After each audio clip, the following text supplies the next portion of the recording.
Hello, आप सभी भैया बहनों का गुरुकुल हिंदी क्लासेज में पुनः स्वागत है। हम आपके लिए प्रैक्टिस सेट तृतीय लेके आए हैं। सभी बच्चे ध्यान दें। प्रश्न नंबर 3 जो है ये कराना है हमें, इसको देख लें और उसके बाद में हम पूरा एक बार पेपर, अभी समय मिला तो वीडियो बना के पूरा डाल देंगे। पैटर्न कैसे पूछा जाएगा, क्या क्या इसमें अपठित आएगा, जो विभक्तियां और संधि हटाई गई हैं उनके स्थान पर जो है अपठित गद्यांश और आबलिक पद्यांश जो दिया गया है उसके बारे में हम अभी डाल देंगे।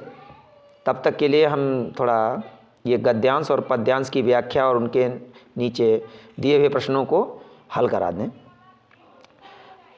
प्रश्न नंबर 3 में दिया है, दिए गए पद्यांश पर आधारित निम्नलिखित प्रश्नों के उत्तर दीजिए। एक बार हम ये वाला है और ये यहाँ से आप ध्यान देंगे, ये पढ़ेंगे। धरती माता की कोख में जो अमूल्य निधियाँ भरी हैं, जिनके कारण वह वसुंधरा कहलाती है, उससे कौन अपरिचित होना चाहेगा, या इसको ऐसे कह सकते हैं, उससे कौन परिचित न होना चाहेगा। लाखों करोड़ों वर्षों से अनेक प्रकार की धातुओं को और पृथ्वी को पीस पीस कर अगणित प्रकार की मिट्टियों से पृथ्वी की देह को सजाया गया है। हमारे भावी आर्थिक अभ्युदय के लिए इन सबकी जांच पड़ताल आवश्यक है। अब इसमें पहला प्रश्न दिया है, उपर्युक्त गद्यांश का संदर्भ लिखिए। तो उपर्युक्त गद्यांश का संदर्भ निम्नवत है। आप संदर्भ हेडिंग डाल करके लिखना प्रारंभ करिए। उसमें लिखेंगे, प्रस्तुत गद्यांश हमारी पाठ्य पुस्तक सामान्य हिंदी के राष्ट्र का स्वरूप नामक पाठ से अवतरित है। इसके लेखक का नाम वासुदेव शरण अग्रवाल जी है। पहले का उत्तर हो गया, जल्दी जल्दी देखें, ये उत्तर हो गया। फिर प्रश्न नंबर इसी में दूसरा है, धरती वसुंधरा क्यों कहलाती है। देखिए, धरती वसुंधरा क्यों कहलाती है, इसका उत्तर सटीक एक ही लाइन में लिखना है। पृथ्वी की कोख अमूल्य रत्नों से भरी पड़ी है, इसलिए उसे वसुंधरा कहा जाता है, अथवा इसे रत्नगर्भा भी कहते हैं। तो एक लाइन में उत्तर इसका देना होगा। प्रश्न नंबर 3 पे पहुँचेंगे। रेखांकित अंश की व्याख्या कीजिए। रेखांकित अंश की व्याख्या, तो इसमें आपको लिखना है, लेखक कहता है कि धरती माता जो है उसकी कोख में अर्थात गर्भ में नाना प्रकार की बहुमूल्य निधियाँ अर्थात खजाना भरा पड़ा है। उसके अंदर पत्थर, बहुमूल्य धातुएं, हीरा जवाहरात, सोना चांदी आदि से हमारी पृथ्वी जो है वह परिपूर्ण है। उसके गर्भ में हर चीज़ ये विद्यमान है, जिनके कारण ही हम पृथ्वी को रत्नगर्भा अर्थात वसुंधरा कहते हैं। इस चीज़ से कौन परिचित नहीं होना चाहेगा, अर्थात जो पृथ्वी है उसी से सब कुछ हमें, अन्न, जल, बहुमूल्य धातुएं, रत्न, सब चीज़ें हमें पृथ्वी से ही प्राप्त होती हैं। तो हम सब की वास्तविक माता धरती माता है, जो सभी के साथ बिना भेदभाव किए सभी के साथ एक समान भाव से प्रेम करती है और सबका भरण पोषण करती है। तो इससे परिचित भला कौन नहीं होना चाहेगा। ये इतना जो रेखांकित भाग है इसकी व्याख्या इस प्रकार से आप लिख लेंगे। अब आप प्रश्न नंबर 4 पे पहुँचेंगे। 4 पर है, पृथ्वी की देह को किसने सजाया है। पृथ्वी की देह को किसने सजाया है, तो ये प्रश्न नंबर 4 है। तो पृथ्वी की देह को दिन रात बहने वाली नदियों ने पहाड़ों को पीस पीस कर, किसने, नदियों ने पहाड़ों को पीस पीस कर विभिन्न प्रकार की मिट्टियों से सजाया है। तो किसने सजाया, नदियों ने सजाया। कैसे, पत्थरों को पीस पीस करके, पहाड़ों को काट काट करके उसने पृथ्वी की देह को सजा दिया है, यानी मैदानी भाग तैयार कर दिए हैं नदियों ने। तो आप एक ही लाइन में इसका उत्तर लिख देंगे, पृथ्वी की देह को किसने सजाया? तो पृथ्वी की देह को नदियों ने काट काट करके नई मिट्टी से देह को सजा दिया है। ये हो गया। अगला प्रश्न 5 है, भावी आर्थिक अभ्युदय हेतु हमें क्या करना चाहिए? भावी आर्थिक अभ्युदय के लिए हमें क्या करना चाहिए? तो भावी आर्थिक अभ्युदय के लिए हमको पृथ्वी की इन सभी चीज़ों की भली भांति जांच पड़ताल करनी चाहिए। हमें जांच पड़ताल करनी चाहिए। कौन कौन सी चीज़ें? हम जो पृथ्वी के अंदर से हमें जो चीज़ें प्राप्त होती हैं, उन सभी चीज़ें, रत्न हैं, छोटे छोटे पत्थर हैं, जल है, जो भी चीज़ें हमें धरती के कोख से प्राप्त होने वाली चीज़ें हैं, उन सभी चीज़ों की हमें भली भांति इन सब की जांच पड़ताल करनी चाहिए। भावी आर्थिक अभ्युदय हेतु हमें क्या करना चाहिए? तो हमें भावी आर्थिक अभ्युदय के लिए इन सभी चीज़ों की जांच पड़ताल करनी चाहिए। एक लाइन में ऐसे उत्तर लिख देंगे। अगला, ये इस प्रकार से ये पैराग्राफ हो गया। इसके बाद में अगर आप चाहें, वो ना करना चाहें, तो ये दूसरा अथवा करके पैराग्राफ है, ये अथवा है, इसमें ऊपर वाला करें अथवा नीचे वाला करें, दोनों से एक ही करना है। इंटरमीडिएट के सामान्य हिंदी के बच्चे विशेषकर ध्यान दें, ये जो है पैराग्राफ यदि नीचे वाला करें तो ऊपर वाला बिल्कुल नहीं करेंगे, एक ही करेंगे। अशोक का फूल, पैराग्राफ हम पढ़ते हैं। अशोक का फूल उसी मस्ती में हंस रहा है। हमारे अशोक का फूल आ गया, जैसे ही अशोक का फूल आया तुरंत मेरे दिमाग में आ जाना चाहिए कि अशोक का फूल ये हजारी प्रसाद, क्योंकि अशोक के फूल हजारों की संख्या में लगते हैं। मैंने क्लास में भी बताया है कि ऐसी रचना ये कहाँ से लिया गया, पाठ का नाम और रचनाकार का नाम तुरंत उस पैराग्राफ ही बताने लगता है। अब अशोक का फूल एक निबंध है जो हजारी प्रसाद द्विवेदी ने लिखा है। याद करने के लिए हमने बताया है, अशोक के फूल हजारों की संख्या में लगते हैं, इसलिए हजारी प्रसाद की ये रचना है। ध्यान रखें, हजारी प्रसाद ने अशोक का फूल रचना की है, तो उसी से ये लिया गया है। हम पैराग्राफ पढ़ते हैं, ध्यान दें। अशोक का फूल उसी मस्ती में हंस रहा है, पुराने चित्र से इसे देखने वाला उदास होता है।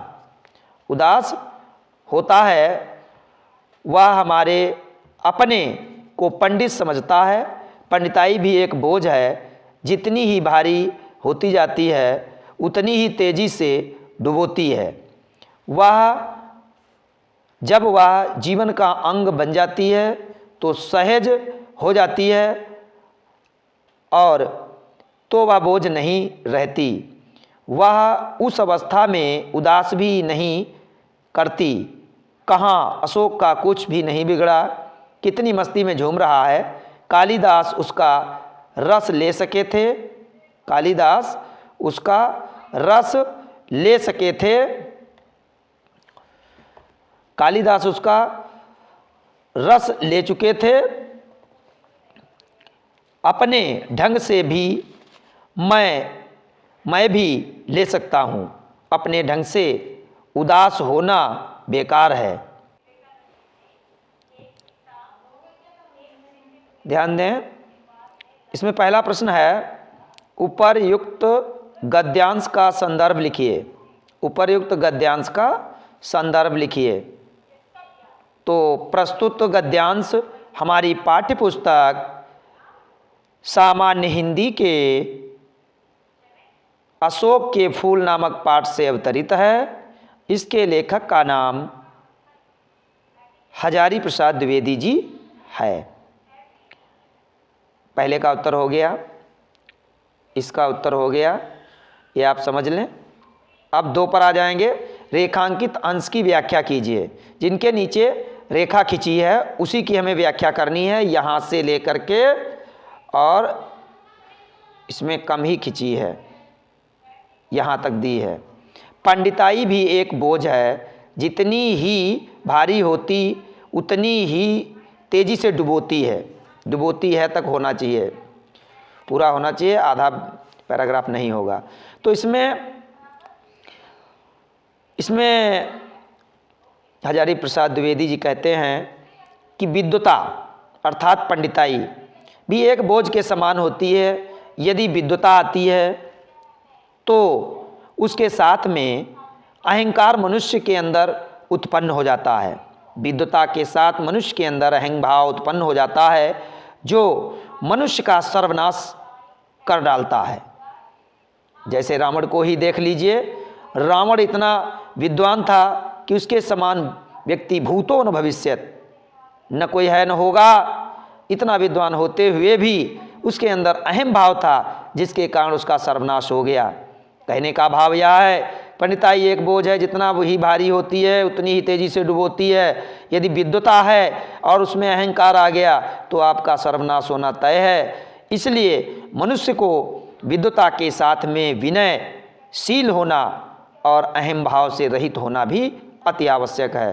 तो इसकी व्याख्या हम इस प्रकार कर देंगे, पुनः सुन लें। पांडित्य अर्थात विद्वता भी एक भार है, वह जितनी भी भारी होती है उतनी ही तेजी से मनुष्य को डुबोती है। विद्वता अहंकार को उत्पन्न करती है और मनुष्य के विनाश का कारण बनती है। जो जितना विद्वान होता है वो उतना बड़ा अहंकारी भी हो जाता है। रावण का उदाहरण लेकर के आप समझ सकते हैं कि रावण कितना बड़ा विद्वान था और फिर भी वो अहंकार के कारण उसका सर्वनाश हो गया। इसलिए हमें इस निबंध के माध्यम से ये सीखना होगा, समझना होगा कि हम यदि विद्वान भी हो जाएं, ज्ञानी भी हो जाएं, कितने भी हो जाएं, फिर भी हमें बड़ा सरल, सहज और अहम भाव से रहित होना चाहिए, विनयशील होना चाहिए, विनम्रता हमारे अंदर आनी चाहिए, न कि अहंकार। ठीक है, इस प्रकार से इसको बड़ी सावधानी से इसकी व्याख्या कर देंगे। जितना सुंदर व्याख्या होगी उतने ही सुंदर अंक आपको प्राप्त होंगे। अब आप प्रश्न नंबर 3 में जाइए। लेखक क्यों कहता है कि उदास होना बेकार है? लेखक क्यों कहता है कि उदास होना बेकार है? तो लेखक जो है कहना चाहता है, संदेश देना चाहता है कि संसार में उदास होना बेकार है, हमें उदास नहीं होना चाहिए, हमें संसार में उदास नहीं होना चाहिए। अशोक को ही आप देख लीजिए, वह पहाड़ पर, और चाहे वो स्थलीय भाग में हो, आज भी मुस्कुरा रहा है, जबकि आज बदलते समय ने उसका सम्मान करना कम कर दिया है। प्राचीन काल में बहुत पूज्य था, वर्तमान में हम उसका उतना आदर नहीं कर रहे हैं, फिर भी वो हंसता हुआ खिलखिला रहा है। तो हम अशोक से सीख लेते हुए लेखक कहता है कि हम सभी को भी उदास होना बेकार है, हमें उदास नहीं होना चाहिए। लेखक क्यों कहता है कि उदास होना बेकार है? लेखक इसलिए कहता है उदास होना बेकार है कि उदासी से कोई काम होने वाला नहीं है। अशोक है, उसका इतना उपहास भी हो रहा, फिर भी वो उदास नहीं होता। तो इस प्रकार से मस्ती में जैसे अशोक झूम रहा है, हम सभी को उसी प्रकार से सदैव सुख और दुख दोनों परिस्थितियों में प्रसन्न रहना चाहिए। उदास होना बेकार है, इसका अर्थ इस प्रकार से लिख सकते हैं। लेखक क्यों कहता है कि उदास होना बेकार है? क्योंकि उदास होने से हम अपने ज्ञान और मस्तिष्क में जो है अशांति ही उत्पन्न करेंगे, और यदि हम प्रसन्न रहेंगे तो एक से एक आने वाली समस्याओं को हम हंसते हंसते उनसे निपट लेंगे। तो उदास इसलिए नहीं होना चाहिए क्योंकि अशोक का सम्मान बहुत कम हो गया है आज के ज़माने में, फिर भी वो उदास नहीं है, आज भी वैसे ही हंस रहा है। इसलिए हम सभी को वैसे ही हंसना चाहिए, उदास नहीं होना चाहिए। आप अगला पैराग्राफ, आप अगला प्रश्न है 4, गद्यांश का भाव स्पष्ट कीजिए। तो गद्यांश का भाव स्पष्ट करते हुए हम आपको बताना चाहते हैं कि इसमें लेखक अशोक के फूल के माध्यम से जनमानस को ये समझाने का प्रयास कर रहा है कि चाहे दुनिया में मेरा मान सम्मान हो अथवा न हो, हमें इस बात की परवाह नहीं करनी चाहिए। हमें सद्कर्म करते हुए, अच्छे कर्म करते हुए परमार्थ के साथ में आगे बढ़ते जाना चाहिए। और विद्वता आने पर भी हमें जरा सा लेस मात्र भी अहंकार नहीं करना चाहिए। तो इस जो गद्यांश है इसका यही भाव है कि हम सभी को सदैव प्रसन्न रहना चाहिए, सुख और दुख दोनों परिस्थितियों में प्रसन्न रहते हुए अपना जीवन यापन करना चाहिए, आगे बढ़ते जाना चाहिए। कोई मेरा सम्मान कर रहा है या नहीं कर रहा है इससे आपको मतलब नहीं है, ये दूसरे के पहुंच की बातें हैं, हमें इन चीज़ों को ध्यान में नहीं रखना चाहिए। हमें केवल सत्कर्म करते हुए आगे बढ़ना चाहिए और हमें उदास नहीं होना चाहिए, सदैव प्रसन्न चित्त रहना चाहिए। तो ये इस गद्यांश का ये भाव हो गया, स्पष्ट हो गया। गद्यांश की भाषा शैली की विशेषताएं, गद्यांश की भाषा शैली की विशेषताएं क्या हैं? गद्यांश की जो भाषा है वो बहुत ही सुगठित, खड़ी बोली, जन सामान्य की समझ में आने वाली सरल विधियों के माध्यम से लेखक ने समझाने का प्रयास किया है और भाषा में उसने खड़ी बोली का परिमार्जन और भाषा में सुधार करते हुए और विवेचनात्मक वर्णनात्मक शैलियों का प्रयोग किया है। गद्यांश की भाषा शैली की विशेषताएं ये हैं, गद्यांश में बड़ी ही सरल, घर गांव में, ग्रामीण अंचल में कम समझदार व्यक्तियों के भी जन सामान्य के समझ में आने वाली भाषा का प्रयोग किया है, खड़ी बोली का प्रयोग किया है और सरल विधियों के द्वारा विवेचनात्मक, वर्णनात्मक, व्याख्यात्मक शैलियों के माध्यम से लेखक ने अपनी बात को समझाने का प्रयास किया है। इनकी भाषा बहुत सरल, सहज, जन सामान्य के समझ में आने वाली है। तो ये चौथा भी हो गया, पांचवा भी हो गया। इस प्रकार से आप प्रश्न नंबर 4 में आइए। दिए गए पद्यांश पर आधारित निम्नलिखित प्रश्नों के उत्तर दीजिए। ये पद्यांश है दुर्बलता का, जैसे पढ़ेंगे तुरंत पता चलेगा। ये 5 क्वेश्चन 2-2 नंबर में है, 10 नंबर में ये पद्यांश है, काव्य से पूछा गया है। तो इसमें दुर्बलता का ही चिन्ह विशेष शपथ है, पर अबलाजन के लिए कौन सा पथ है। यदि मैं उकसाई गई भरत से होऊं, तो पति समान ही स्वयं पुत्र भी खोऊं।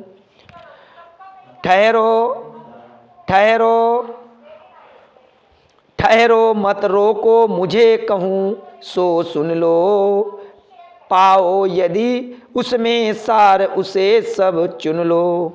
करके पहाड़ सा पाप मौन रह जाऊं, राई भर भी अनुतापन करने पाऊं। कैकेयी का अनुताप, जैसे पढ़ेंगे वैसे तुरंत पता चल जाएगा कि ये कैकेयी का अनुताप मैथिली शरण गुप्त के द्वारा रचित कैकेयी का अनुताप जैसे इसको पढ़ेंगे तुरंत ही मेरे समझ में या आप लोगों के भी समझ में आ गया होगा कि कैकेयी का अनुताप का मतलब पश्चाताप। अनुताप, कैकेयी का अनुताप यानी कैकेयी का पश्चाताप, पछता रही हैं। कैकेयी ने क्या किया? महाराज दशरथ से वरदान मांगे, वरदान में राम का वनवास, पुत्र भरत को राजगद्दी। दशरथ के द्वारा बहुत निवेदन करने पर भी कैकेयी नहीं मानी, सिंगिनी के समान दहाड़ रही थी। इतना उनके अंदर पुत्र मोह के कारण बहुत ही उनके अंदर क्रोध भरा था और अपने पुत्र के मोह में राम को वनवास, भरत को राजगद्दी उन्होंने मांगी। मैथिली शरण गुप्त के द्वारा लिखा गया ये कैकेयी का अनुताप है। इसमें कैकेयी जब भरत को बुलाया कैकेयी ने और कहा भैया राज्य संभालो, जब भरत को ये पता चला तो भरत ने अपनी माँ को बहुत ही भला बुरा कहा और माँ के द्वारा राज्य के लिए, जो राजा बनने के लिए जो कहा गया उसका घोर उन्होंने विरोध किया और कहा माँ मैं आज से तुझे माँ नहीं कहूँगा, तुमने मुझे जीते जी मार दिया। क्योंकि जिस आदमी को संसार में अपयश लग जाता है वो मरे हुए के समान, मृत समान हो जाता है। आज भरत ने जब राज्य को ठुकरा दिया और माता को भी कहा आज से तुम्हें माता नहीं कहेंगे, महारानी कह के पुकारेंगे, इतनी स्थिति जब बिगड़ते हुए देखा कैकेयी के अंदर, तब जाके कैकेयी का जो है दिमाग ठनका और उनके समझ में आ गया कि मैंने जो किया बहुत गलत किया, और वो पछता रही हैं।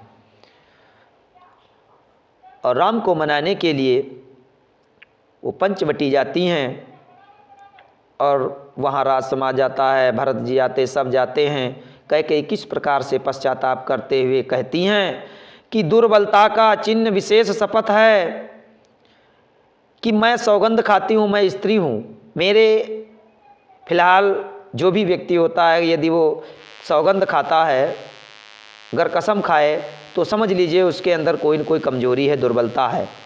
यानी सौगंध खाने का मतलब व्यक्ति के अंदर कहीं न कहीं दुर्बलता है। दुर्बलता का ये विशेष चिन्ह ही होता है शपथ खाना, सौगंध खाना।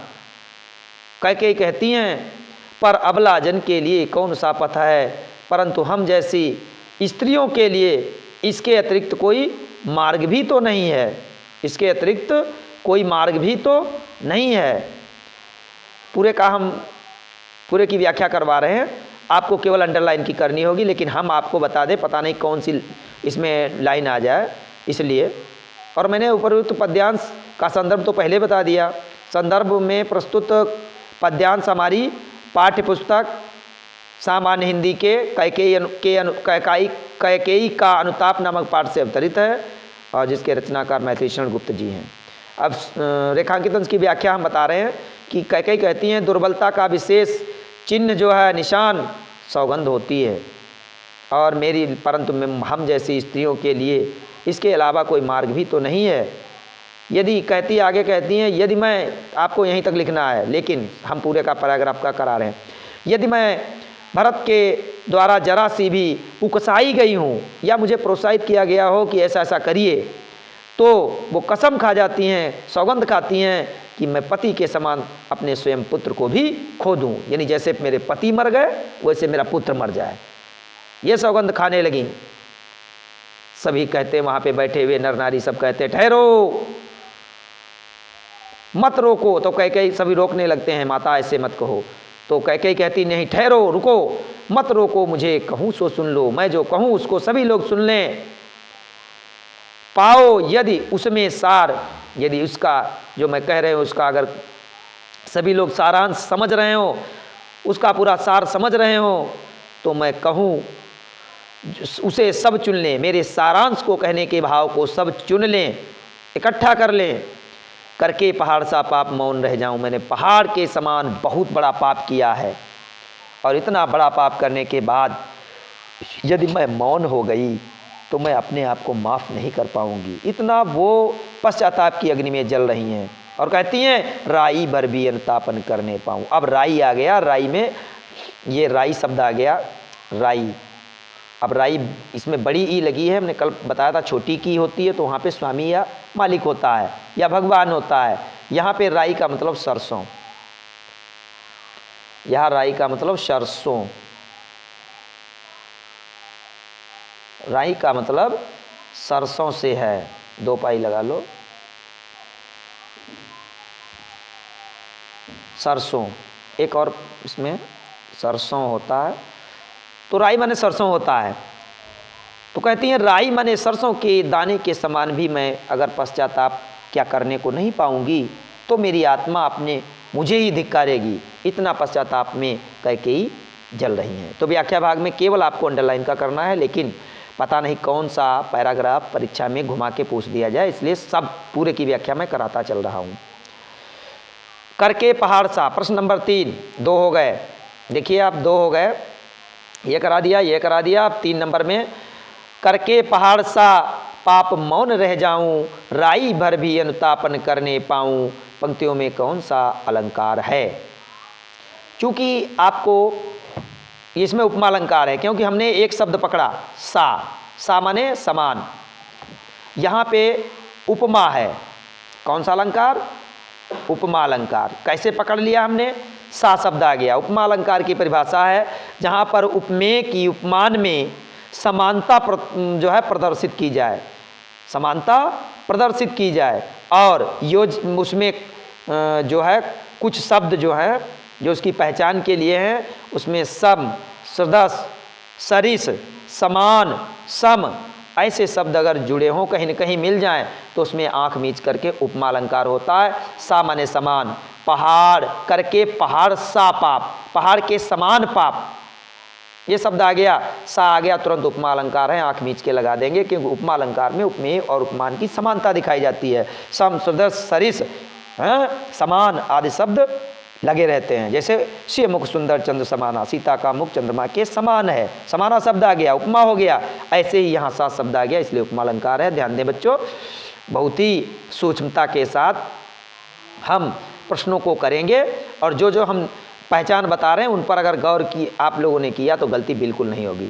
अब पद्यांश का भाव स्पष्ट कीजिए। ये जो पद्यांश है इसका भाव आपको, इसका भाव स्पष्ट करना है। पद्यांश का भाव, तो इसमें पद्यांश का भाव ये है कि कैकेयी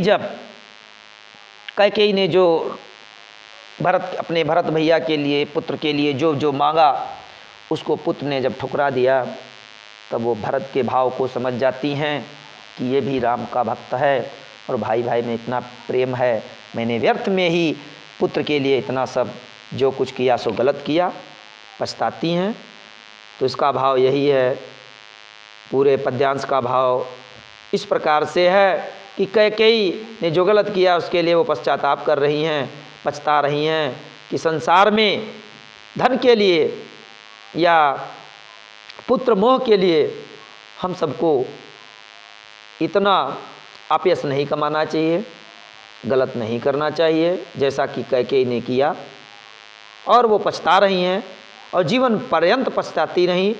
तो हम सभी को सोच समझ करके, उचित अनुचित का ज्ञान करके काम करना चाहिए। जल्दबाजी में और पुत्र मोह या निजी स्वार्थ के लिए यदि काम किया जाता है तो उसमें जग हंसाई के सिवाय और कुछ नहीं होता है, और बाद में पछताने से कुछ नहीं होता। तब पछताए होत का जब चिड़िया चुग गई खेत। तो भाव ये स्पष्ट, इन पद्यांश का भाव इस प्रकार से स्पष्ट हो जाता है कि हम सभी को भी जैसे कैकेयी पछता रहे हैं, ऐसे हमें बाद में न पछताना पड़े। यानी हमको भी केवल स्वयं के स्वार्थ और मोह अपनों के लिए यदि करते हैं तो हम भी जग हंसाई के लायक हो जाएंगे। इसलिए हमें इन सभी चीज़ों पर ध्यान रखना है और ये सब नहीं करना है। भाषागत विशेषताएं, तो भाषा की विशेषताएं, जो भाषागत विशेषताएं इस प्रकार से हैं। जो मैथिली शरण गुप्त जी हैं, इनकी भाषा सुगठित तथा ओज एवं प्रसाद गुण से युक्त है। इनकी भाषा सुगठित खड़ी बोली है, सुगठित है, प्रसाद तथा ओज गुण से युक्त है। प्रसाद का मतलब ये गुण 3 प्रकार के होते हैं, प्रसाद गुण और ओज गुण और माधुर्य गुण, 3 गुण होते हैं। तो ये तीनों गुणों से युक्त इनकी भाषा है। संस्कृत, अंग्रेजी, उर्दू के प्रचलित विदेशी शब्दों का भी इन्होंने कहीं कहीं प्रयोग किया है। तो भाषागत विशेषताएं भी हो गई और इनका पद्यांश ये भी स्पष्ट हो गया। इस प्रकार से ये हमने क्लियर कर दिया, सारे प्रश्न ये क्लियर हो गए। अब अथवा में आप आइए, ये भी अगर वो ना करना चाहें तो नीचे वाला कर लें। बड़ी सावधानी के साथ देखें। लज्जाशीला पथिक महिला जो कहीं दृष्टि आए, होने देना विकृत वसना तो न तू सुंदरी को।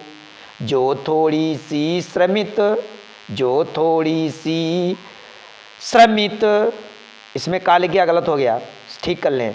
जो थोड़ी सी श्रमित वह हो गोद ले श्रांति खोना, और होठों की और कमल मुख की म्लानताएं मिटाना।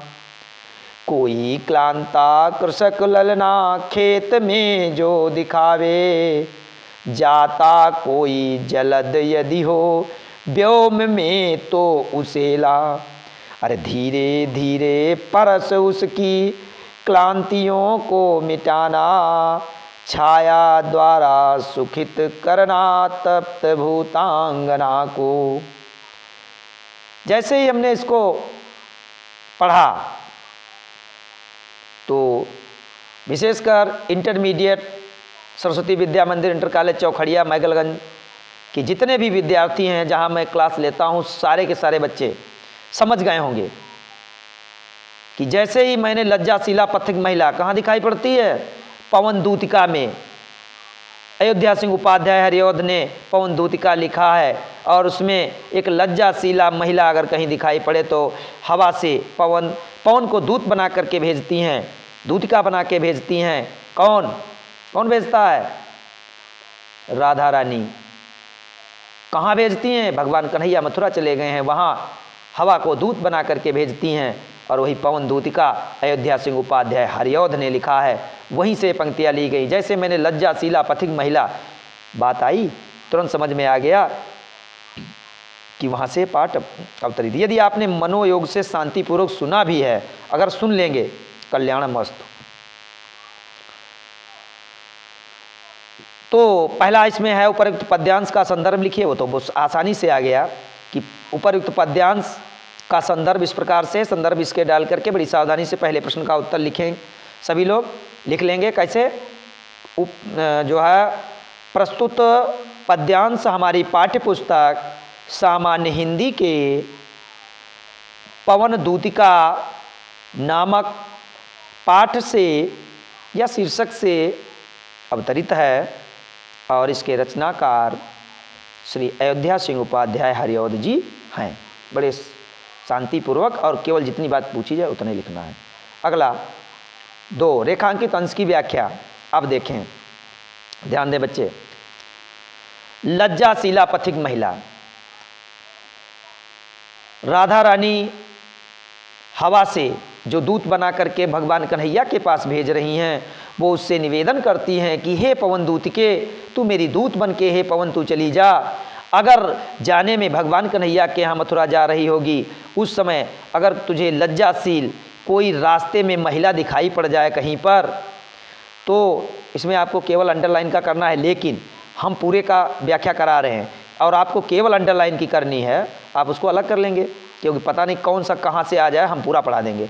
लज्जाशील कहीं महिला तुझे रास्ते में अगर दिखाई पड़ जाए तो उसके वस्त्रों को विकृत माने अस्त व्यस्त, वसन माने कपड़ा, तो न तू सुंदरी को, उस सुंदरी के कपड़ों को तुम अस्त व्यस्त मत कर देना। जो थोड़ी सी श्रमित हो, अगर वो थोड़ा सा थकी हुई हो, श्रमिक नहीं है यहाँ, श्रमित है, जो थोड़ा सा भी वो थक गई हो तो उसे गोद में लेकर के उसके थकान को दूर कर देना।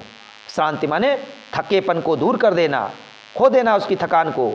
होठों की और कमल मुख की म्लानताएं मिटाना, उसके होठों की और कमल, और देखिए कमल और मुख एक पास आ गया, दोनों शब्द एक पास आ गए, कमल और बीच में योजक चिन्ह है, तो यहाँ पे रूपक अलंकार हो जाएगा। कमल मुख यानी कमल रूपी मुख की मलिनताओं को दूर कर देना। हमने कहा था उपमेय, ये उपमेय है, ये उपमान है, पड़ोस है, बीच में छोटा सा योजक चिन्ह लगा है, यूं, ये पहचान है। तो उपमेय उपमान जहाँ पास हो, ठीक है, और दोनों में एक रूपता दिखाई जाए, वहाँ पर रूपक अलंकार होता है। यहाँ पे रूपक अलंकार हो गया। होठों की और कमल मुख की मलिनताएं मिटाना, होठ उनकी होठों की और कमल रूपी मुख की मलिनताओं को दूर कर देना, भद्देपन को दूर कर देना। आगे पंक्ति है, कोई क्लांता कृषक ललना, यदि कोई दुखी, क्लांत माने दुखी या हाँ दुखी, कृषक ललना। अब कृषक और ललना ये शब्द आ गए। कृषक माने किसान, ललना माने स्त्री, किसान की स्त्री, क्लांत माने दुखी।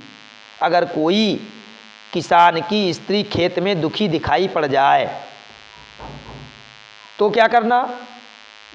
जाता कोई जलद यदि हो व्योम में, आकाश में कोई जलद, हमने कहा था जल के पर्यायवाची आप याद कर लें, केवल जल के याद करें, उससे तीन पर्यायवाची हमने बताए थे। अगर जल के पर्यायवाची में दा जोड़ देंगे तो बन जाएगा बादल का, बादल के पर्यायवाची बन जाएंगे।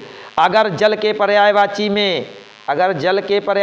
में आप धी जोड़ देंगे, समझ में आया, जल के पर्यायवाची नीर तोय अम्बु वारि और सब में जोड़ दें जलद नीरद तोयद अम्बुद वारिद, सब बादल के बन जाएंगे।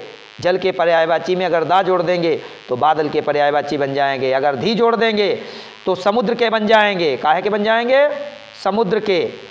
कैसे? जलाधि, नीर भी होता है जल का पर्यायवाची, वारि नीर तोय अम्बु, और सब में धी जोड़ें तो जलाधि नीराधि तोयाधि अम्बुधि वारिधि, ये सब समुद्र के पर्यायवाची बन जाएंगे। और जल के पर्यायवाची में अगर ज जोड़ दें, कि जल के पर्यायवाची में अगर आप जल लिख दें और सब में क्या जोड़ना है? जलज, तो कमल के बन जाएंगे। सब के सब किसके बन जाएंगे? कमल के। कैसे? जलज नीरज तोयज अम्बुज वारिज, सब कमल के बन जाएंगे। और पानी के तो पानी के है ही। यदि आपने एक केवल जल के याद कर लीजिए, जल नीर तोय वार अम्बु, तो आपके जलद नीरद तोयद अम्बुद बादल के। अगर धी जलद नीरद तोयद अम्बुद वारिध, तो ये सब समुद्र के। अगर उसमें जा जोड़ दें जलज नीरज तोयज अम्बुज वारिज, अज माने जन्मा, जो जल में पैदा हुआ अर्थात कमल, तो सारे के सारे कमल के पर्यायवाची बन जाएंगे। एक केवल पानी के याद करने पे सारे पर्यायवाची कंप्लीट हो जाएंगे। इस प्रकार से आप देखें। अब आ गया जाता कोई जलद यदि हो व्योम में तो उसेला, यदि आकाश कोई बादल जलद, यहाँ आ गया जल में दा जुड़ गया बादल हो गया। यदि कोई बादल का टुकड़ा आकाश में जा रहा हो तो उसे ले आओ, हे पवन दूत का उसको ले आना। और क्या करना? धीरे धीरे परस।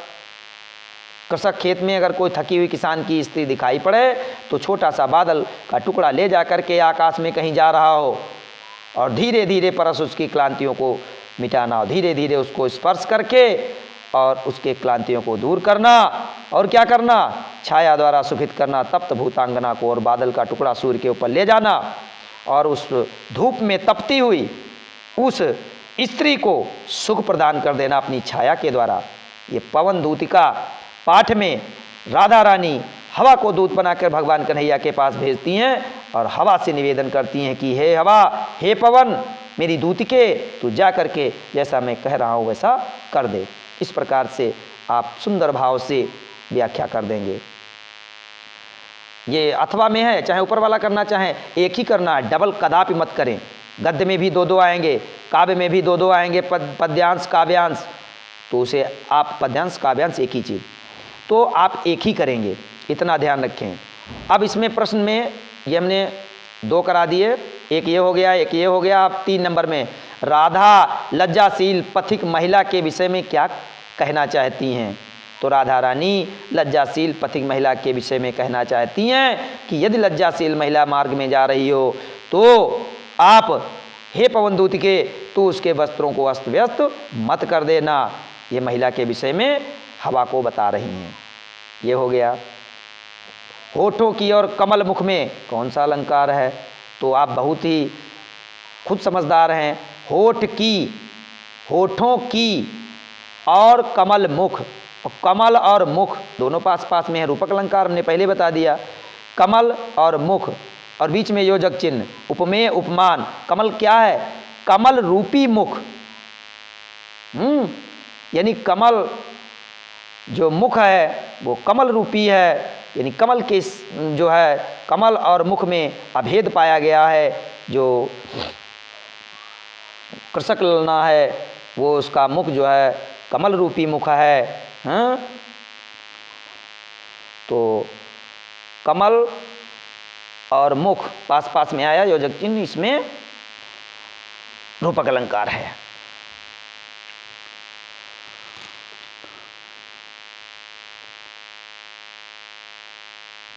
जलद और कृषक ललना का अर्थ बताइए। यह भी हमने बता दिया, जलद माने बादल और कृषक ललना माने किसान की स्त्री। ये हमने कंप्लीट करा दिया आपको। ये आपका पैराग्राफ कंप्लीट हो गया। अब 5 नंबर प्रश्न है, ये आपको जीवन परिचय हैं। ये आपको अगले वाले भाग में हम आपको इन जीवन परिचय के बारे में बताएंगे। फिलहाल ये समझ लीजिए, इसमें 3 हैं, 3 में से किन्हीं लिखा निम्नलिखित में किसी एक लेखक का साहित्यिक परिचय देते हुए उनकी प्रमुख रचना का उल्लेख करें।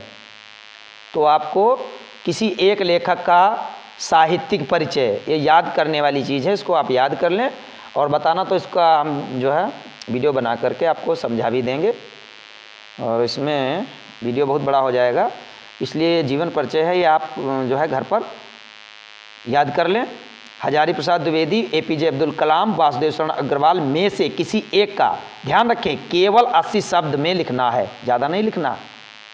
और साहित्यिक परिचय 3 नंबर में है और 2 नंबर में इसकी प्रमुख रचनाएं हैं। आपको साहित्यिक परिचय भी लिखना है और स्केच डाल करके साहित्यिक परिचय में साहित्यिक परिचय और हेडिंग फिर बाद में स्केच डाल करके उनकी प्रमुख रचनाओं को विस्तृत उनका उल्लेख करना है। तो आपको पूरे 5 नंबर मिल जाएंगे। 60 में एक कॉलम बना लेंगे ऐसे। देखिए हम आपको समझा दें, आप चाहें अच्छे नंबर पाने के लिए आप जीवन परिचय लिखने, साहित्यिक परिचय आप तो लिखना तो आपको है साहित्यिक परिचय, साहित्यिक परिचय। ये जीवन परिचय याद करने वाली चीज़ें हैं, इसमें कोई ऐसी बात नहीं है, इनको याद कर लें। साहित्यिक परिचय तरीका बता रहे हैं, साहित्यिक परिचय हेडिंग डाल लेंगे, लेकिन एक कॉलम देखिए, एक छोटा सा, देखिए एक छोटा सा ऐसे कॉलम ऐसे बना लेंगे ऊपर हाशिए में, ये बना लेंगे। और यहाँ पर जो है लेखक का नाम, लेखक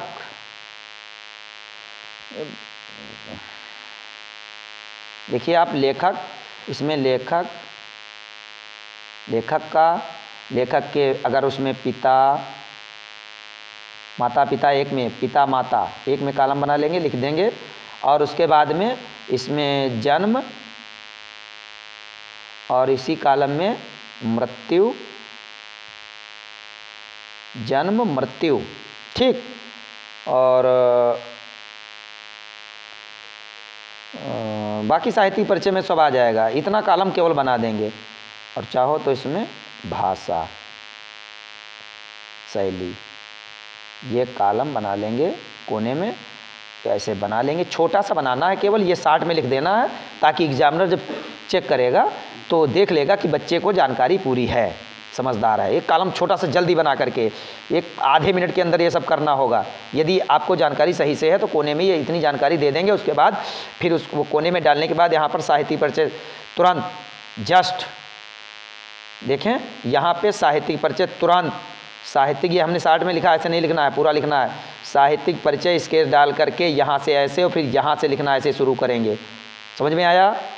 और फिर इसके बाद में साहित्यिक परिचय के बाद में आपको लिखना है, साहित्यिक परिचय जब पूरा हो जाए तो उसके बाद में, और देखिए साहित्यिक परिचय में प्रमुख चीज़ों को आप काले पेन से इंगित करते जाएंगे साथ साथ में। प्रमुख रचना, तो ये कृतियाँ हेडिंग डाल करके, कृतियाँ हेडिंग डाल करके और उनकी जो कृतियाँ हैं वो आराम से विस्तृत उनकी जानकारी दे देंगे। बस 80 शब्द से ज़्यादा नहीं होने चाहिए। साहित्यिक परिचय 60 में और कृतियाँ ये केवल 5 नंबर में है, 3 और 2 5, 3 में साहित्यिक परिचय और 2 में कृतियों के बारे में, 2 नंबर कृतियों के हैं जो रचनाएं उनकी प्रमुख हैं, उनको आप लिख देंगे। बहुत जितनी याद हो प्रसिद्ध रचनाओं को याद कर लीजिए। तो ये आपको हमने तरीका बता दिया। ये जीवन परिचय हो गया। ये और ऐसे ही काव्य में है, ये चीज़ें याद करने योग्य हैं। निम्नलिखित में से किसी एक कवि का साहित्यिक परिचय, 3 में से एक ऊपर वाले में करना है और 3 ये दिए, इनमें से एक कोई करना है। निम्नलिखित में से किसी एक कवि का साहित्यिक परिचय देते हुए उनकी प्रमुख कृतियों पर प्रकाश डालिए। इसमें भी 3 + 2 सेम है, वैसे ही 80 शब्दों में इसको भी लिखना है, ज़्यादा में नहीं। 80 शब्द, ध्यान दें, 80 शब्द से ज़्यादा नहीं होने चाहिए, फ़ायदा नहीं है, नंबर उतने ही मिलेंगे। 3 नंबर में आपका साहित्यिक परिचय, साहित्यिक परिचय ध्यान दें, साहित्यिक परिचय 3 नंबर में है। और 2 नंबर में कृतियाँ हैं, दोनों में ये सेम है स्थिति। और इसके अतिरिक्त व्यर्थ में टाइम न गमाएं, टोटल 5 है, 5 नंबर में ये पूछा जाएगा, ध्यान दें। तो आपको ये याद कर लेना, कॉलम इसमें भी अगर बना लेंगे अच्छे नंबर पाने के लिए बच्चों आपको एक कॉलम बहुत ज़रूरी है, ये जहाँ पे लेखक का नाम, पिता का नाम, माता पिता एक में कर दें, ठीक है, और जन्म मृत्यु, भाषा, शैली, इतना लिखना है। कृतियाँ आपको नीचे देना ही है, बस इतना ही लिखना है। इतना चीज़ तुरंत आधे मिनट के अंदर लिख करके एग्जामिनर समझ जाता है बच्चा समझदार है, इसको सब याद है और इसी को देख करके तुरंत नंबर देता है और आगे बढ़ता है। फिर साहित्यिक परिचय सेम वैसे, साहित्यिक परिचय और फिर कृतियाँ लिखेंगे और फाइनल करेंगे। और 3 में से इनमें से कोई इनको याद होगा तो इसको जो याद हो उसे ही लिखेंगे, सही तरीके से जो याद हो। मैथिली शरण गुप्त, सुमित्रानंदन पंत, रामधारी सिंह दिनकर, इनको याद कर लेंगे। अब बहादुर अथवा पंचलाइट कहानी, मैंने इसको अपनी क्लास में जो है बहुत अच्छी तरीके से बहादुर कहानी के बारे में बताया है। बहादुर कहानी अथवा पंचलाइट कहानी पर प्रकाश डालिए, कहानी के उद्देश्य पर प्रकाश डालिए। कहानियाँ जो है पाठ्यक्रम में क्यों सम्मिलित की गई, इन कहानियों का क्या उद्देश्य है, इन चीज़ों को आपको समझना है। तो बहादुर कहानी एक नेपाल का एक छोटा सा बच्चा होता है जिसके पिता फौज में होते हैं और वो जो है मर जाते हैं। उसकी माता बड़ी कर्कशा होती है, बहुत दुष्ट होती है और वो भैंस चराने जाता है। नेपाली बच्चा है, छोटा सा है, लगभग 8-10 साल का होगा, और वो भैंस चराने जाता है और भैंस की वहाँ पिटाई कर देता है और भैंस की बहुत पिटाई करता है। तो उसकी माँ कर्कशा है, वो समझती है भैंस को इस लड़के ने ज़रूर पीटा है और भैंस की पिटाई का अनुमान लगा करके उससे दूनी पिटाई उस अपने बेटे की कर देती है, जिससे बेटा बहुत व्यथित होकर के वो भाग जाता है घर छोड़ करके। और जो स्टेशन पर अमरकांत जी हैं, बहादुर कहानी अमरकांत द्वारा लिखी गई है। अमरकांत जी जो हैं वो लेखक हैं बहादुर कहानी के, वो स्वयं को उन्होंने अपने उसमें पात्र बनाया है और स्वयं उस बच्चे को ले आते हैं। उनके घर में कोई नौकर नहीं होता है और उनकी पत्नी नौकर के लिए रट लगाती हैं, तो इसलिए वो लेकर के जाते हैं। पहले तो बहुत उसका स्नेह प्रेम बहुत करते हैं बच्चे से और बहुत आदर करते हैं, सारा काम वो करता है, प्रसन्नचित्त रहता है। लेकिन पड़ोस में औरतें जो होती हैं वो उनकी अमरकांत जी की जो पत्नी है उनको बहला फुसला करके जो है इधर से उधर बताती हैं और बच्चे के प्रति नौकर जो बच्चे के प्रति बदसलूकी गलत व्यवहार करना वो प्रारंभ कर देती हैं। पहले तो अच्छा व्यवहार करती हैं और बाद में सबके कहने पर खाना बना के भी नहीं देती हैं, बच्चे से बनवाती हैं। मार सब उनका लेखक का पुत्र और पत्नी के द्वारा उसे पीटा जाता है, जिससे वो बहुत ज़्यादा परेशान होता है। उसके बाद में उसके रिश्तेदार आते हैं, चोरी का उस पर इल्ज़ाम लगाते हैं। खाने को लोग कुछ लाते नहीं, कहते पैसे बच्चे ने चुरा लिए, चोरी वो करता नहीं है, सत्यनिष्ठ बच्चा है, ईमानदार है। और उसके बाद भी उससे पीटा जाता है। फिर धीरे धीरे पिटाई के कारण उससे गलतियां बराबर होने लगती हैं, जिसके कारण वो जो है नाराज़ होकर घर से भाग जाता है और बाद में सब पछताते हैं और वो ढूंढे नहीं मिलता है। ये कहानी है पूरी, हमने कहानी आपको बता दी, लेकिन कहानी का उद्देश्य लिखना है। बात समझ लीजिए, बहादुर कहानी जो है पूरी कहानी हमने सुना दी, ऐसे पंचलाइट कहानी है, कहानियाँ हम ऐसे सुना दिया करेंगे, लेकिन इस कहानी का उद्देश्य ये है, इस कहानी का उद्देश्य ये है कि हमें गरीब असहाय जो बच्चे हैं या लोग हैं जो गरीब हैं, असहाय हैं, बेसहारा हैं, ऐसे लोगों के साथ में दुर्व्यवहार नहीं करना चाहिए। यदि आप दुर्व्यवहार करेंगे उनके साथ तो आपके साथ भी दुनिया में गलत होगा, दुर्व्यवहार आपके साथ दूसरे लोग करेंगे। और यदि ऐसे सज्जन व्यक्ति, अच्छे लोग आपसे अगर वो दूर हो गए तो दोबारा वो नहीं मिलेंगे। जैसे अमरकांत जी पछताते हैं, बच्चा चला जाता है नाराज़ होकर, इतना अच्छा बच्चा, उन्हें दोबारा नौकर नहीं मिला और वो बहुत पछताते हैं।